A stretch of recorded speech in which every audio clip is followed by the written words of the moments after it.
Terminal kota itu tampak muram ketika jarum jam hampir menyentuh tengah malam. Lampu-lampu yang menggantung berkelip lemah, seolah hendak padam, sementara lantai berdebu dipenuhi jejak roda bas dan ceceran minyak yang menempel sejak lama. Hendra duduk di kursi sopir, tubuhnya condong ke depan, memperhatikan arus penumpang yang tersisa. Di telinganya hanya ada dengung mesin yang masih menyala, bercampur teriakan calo yang mencoba merayu calon pembeli tiket.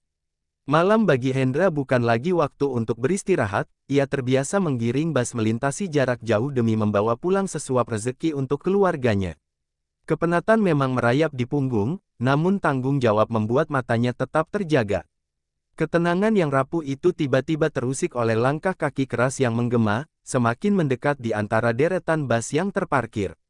Sejumlah pria berwajah garang muncul dari kegelapan, menyibak kerumunan yang masih menunggu keberangkatan. Mereka berjalan mengitari area pemberangkatan, dan di antara mereka tampak seorang bertubuh kekar dengan sorot mata tajam yang mampu membekukan suasana. Dialah Bargo, nama yang tak asing bagi siapapun di terminal ini, sosok yang dijuluki kebal bacok. Orang-orang langsung menunduk, pura-pura sibuk dengan barang bawaan, sementara hawa dingin seakan menyelubungi udara. Dari balik kaca depan busnya, Hendra memperhatikan tanpa mengubah raut wajah. Dalam hati ia tahu, malam itu akan menjadi awal dari sesuatu yang tak lagi bisa ia hindari. Bargo berhenti tepat di depan bas Hendra, tubuhnya berdiri tegak seperti tembok hidup. Senyuman miring muncul di wajahnya, lebih menyerupai ejekan daripada keramahan. "Setoranmu mana?" Suaranya berat, menggema seperti palu yang menghantam besi. Beberapa orang yang berada di sekitar spontan mundur, tak ada yang berani menoleh. Hendra mematikan rokok di lantai, lalu turun dengan langkah tenang, meski dada terasa digedor rasa waspada. Ia menatap lurus, mencoba menahan gejolak amarah yang mendidih di balik sikap dinginnya. Keheningan makin terasa menekan ketika anak buah Bargo mengepung, seolah menutup ruang geraknya. Udara malam yang tadinya hanya dipenuhi asap kendaraan kini berubah menjadi sesak, syarat dengan rasa takut yang menular. Hendra tahu, sekali ia menunjukkan keraguan, maka malam itu akan berakhir dengan kepalanya diinjak di jalan aspal. Namun, ia juga sadar diam berarti menyerahkan harga diri dan membiarkan orang-orang lain terus diperas. Dari sorot matanya yang mengeras, jelas sudah perlawanan tak bisa lagi ditunda, meski lawan di hadapannya adalah sosok yang konon tak bisa dilukai senjata. Hendra berdiri kokoh di hadapan Bargo, matanya menyalakan keberanian yang jarang ditunjukkan. Preman bertubuh kekar itu terkekeh, lalu meraih sebilah golok dari pinggang salah satu anak buahnya. Kilatan baja berpendar di bawah lampu terminal yang berkelip, membuat beberapa penumpang menjerit tertahan. "Mau jadi pahlawan," ucap Bargo dingin, lalu mengayunkan senjata ke arah tubuh Hendra. Gerakan cepat itu membuat angin malam seolah terbelah, namun Hendra sigap menunduk, langkahnya bergeser setengah meter, hingga golok hanya menyambar udara. Suasana terminal pecah, orang-orang berlarian menjauh, meninggalkan koper dan barang bawaan. Dentuman keras terdengar saat golok menghantam bodi bas, menimbulkan percikan yang memantul ke tanah. Hendra menggenggam tinjunya, urat-urat di tangannya menegang. Ia bukan lagi sekadar sopir yang lelah, melainkan seorang lelaki yang tersudut dan tak punya pilihan selain melawan. Tatapannya terkunci pada sosok lawan, mencari celah di balik tubuh yang terkenal tak mempan bacokan. Malam itu, bukan hanya harga diri yang dipertaruhkan, melainkan juga kebebasan semua orang yang selama ini hidup di bawah bayang-bayang ketakutan. Bargo tersenyum tipis, seolah pukulan udara tadi hanyalah pemanasan. Dengan gerakan kasar, ia menempelkan golok ke dadanya sendiri lalu menyeret mata pisau itu hingga meninggalkan goresan panjang. Anehnya, tak setetes darah pun keluar. Kulitnya tetap utuh, membuat sorak tak percaya terdengar dari beberapa orang yang masih bersembunyi di balik tiang terminal. Aura angkuh terpancar dari wajahnya, seakan ia dewa yang tak bisa dijatuhkan manusia biasa. Hendra menghela napas berat, jantungnya berpacu, tapi tatapannya tetap tajam, enggan tunduk pada rasa takut. "Lihat baik-baik, sopir," ucap Bargo dengan nada mengejek, "tak ada senjata yang mampu melukai aku." Kata-katanya bergema, menelan nyali orang-orang di sekitar. Anak buahnya tertawa puas, menambah tekanan pada Hendra yang berdiri sendirian di tengah lingkaran.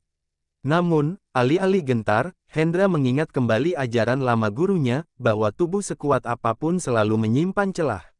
Bukan baja yang harus dihadapi, melainkan kelemahan manusia yang tersembunyi.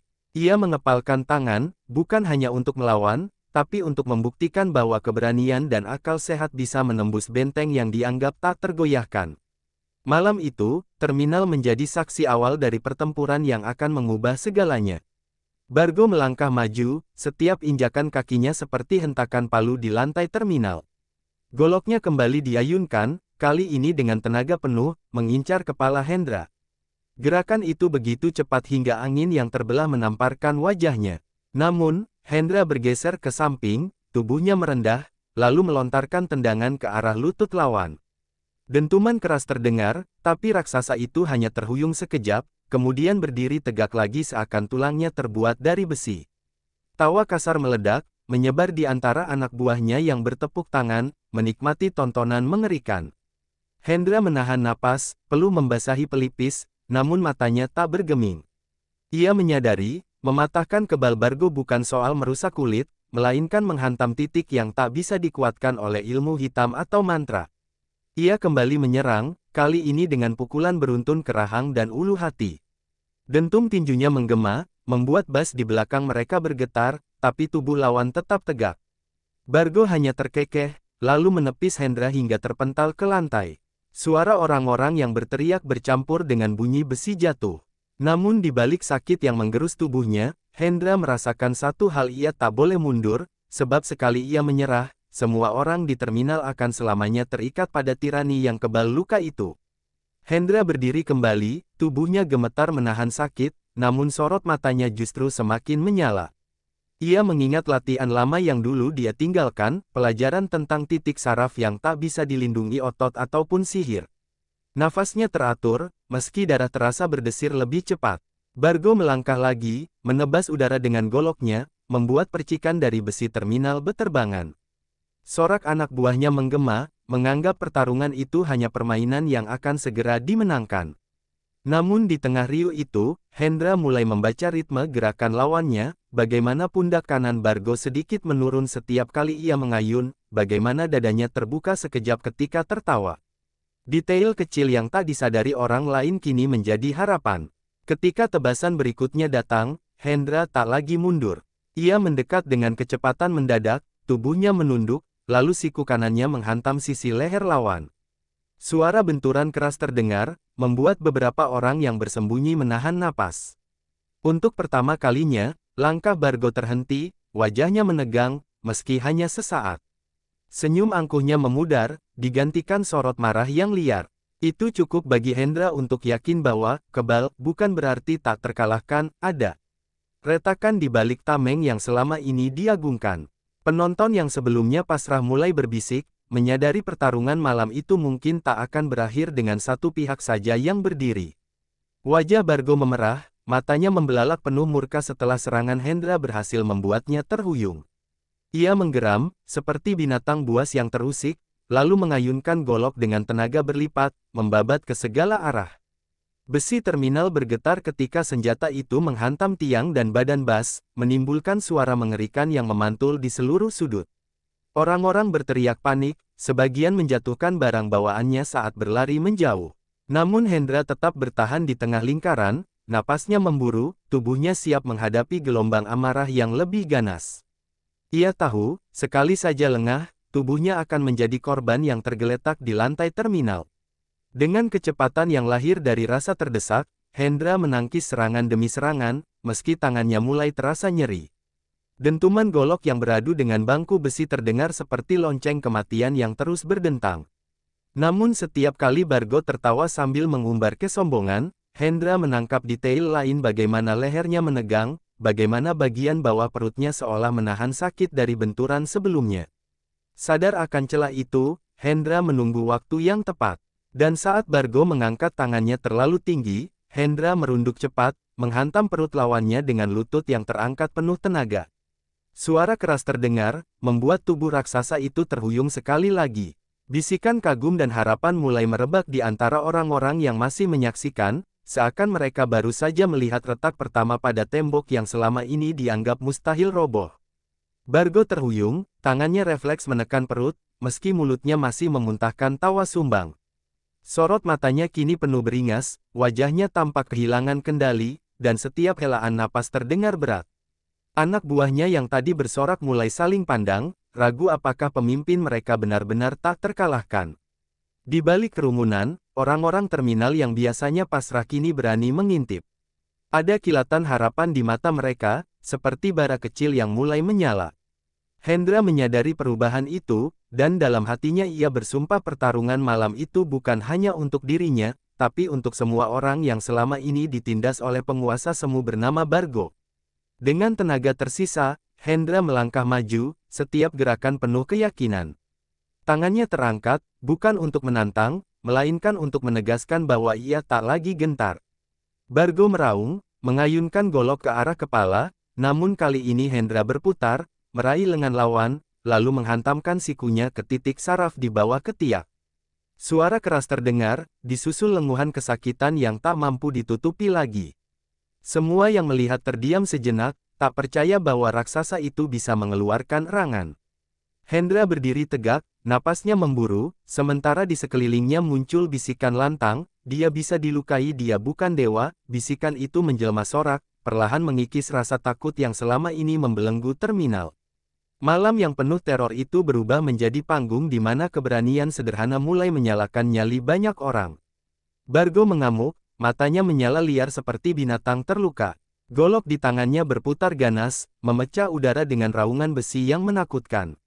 Ia menyerbu ke arah Hendra tanpa peduli lagi dengan teknik, hanya mengandalkan tenaga brutal yang membuat lantai terminal bergetar setiap kali langkahnya menghantam tanah. Namun, justru disitulah kelemahannya terbuka lebar. Hendra membaca setiap gerakan dengan cermat, menunggu celah di antara amukan yang semakin tak terarah. Sorak dan teriakan orang-orang yang menyaksikan makin menggema, bukan lagi dalam ketakutan, melainkan dalam dorongan agar Hendra tak menyerah. Saat golok diangkat tinggi, Hendra melompat mendekat, meraih pergelangan tangan lawan, lalu memutar tubuhnya cepat. Senjata itu terlepas, meluncur jauh hingga menghantam aspal dengan dentum keras. Dalam sekejap, Hendra melepaskan pukulan telak ke rahang Bargo, disusul hantaman lutut ke ulu hati yang membuat tubuh raksasa itu terhuyung. Untuk pertama kalinya, sang preman jatuh berlutut, darah segar menetes dari sudut bibirnya. Keheningan sekejap menyelimuti terminal, lalu pecah menjadi sorakan panjang. Orang-orang berlari mendekat, bukan untuk melarikan diri lagi, melainkan untuk menyaksikan tumbangnya tiran yang selama ini mereka takuti. Bargo mengangkat wajahnya, masih mencoba berdiri, namun sorot matanya kini bukan lagi penuh kuasa melainkan kebingungan seorang manusia yang akhirnya sadar, kebalnya hanyalah bayangan yang runtuh di hadapan keberanian sejati. Bargo berusaha bangkit, kedua tangannya gemetar, namun tubuhnya tak lagi sekuat sebelumnya. Nafasnya tersengal, wajahnya dipenuhi amarah bercampur rasa tak percaya. "Aku tak mungkin kalah dari sopir bas sepertimu," ucapnya dengan suara serak. Namun langkahnya goyah, seperti raksasa yang kehilangan pijakan. Hendra menatapnya tanpa rasa bangga, hanya dengan tekad yang sudah mantap. Ia melangkah sekali lagi, lalu melepaskan pukulan terakhir ke sisi rahang lawan. Tubuh besar itu terhempas keras ke lantai terminal, terkapar tanpa daya. Senyap seketika menyelimuti tempat itu, hanya terdengar suara malam yang kembali tenang. Kerumunan yang tadinya ketakutan kini berani mendekat. Beberapa sopir, kernet, hingga penjual kecil di terminal melangkah maju, memastikan sang tiran benar-benar tak mampu bangkit. Anak buah Bargo yang semula pongah perlahan mundur, wajah mereka pucat, tak berani melawan massa yang kini terbakar keberanian. Polisi yang lama bungkam akhirnya datang, dipaksa oleh keberanian warga yang bersatu. Dengan tangan terikat, Bargo digiring keluar terminal, bukan lagi sebagai penguasa, melainkan tahanan yang kalah. Sorakan menggema, bukan sekadar kemenangan Hendra, tapi kebangkitan orang-orang yang selama ini dibungkam rasa takut. Malam itu, terminal berubah dari tempat penuh bayang-bayang menjadi arena lahirnya harapan baru. Hendra kembali ke busnya, menyalakan mesin, lalu menarik napas lega. Ia tahu, hidup akan terus berjalan, namun satu hal pasti, tak ada tiran yang benar-benar abadi, selama ada satu hati yang berani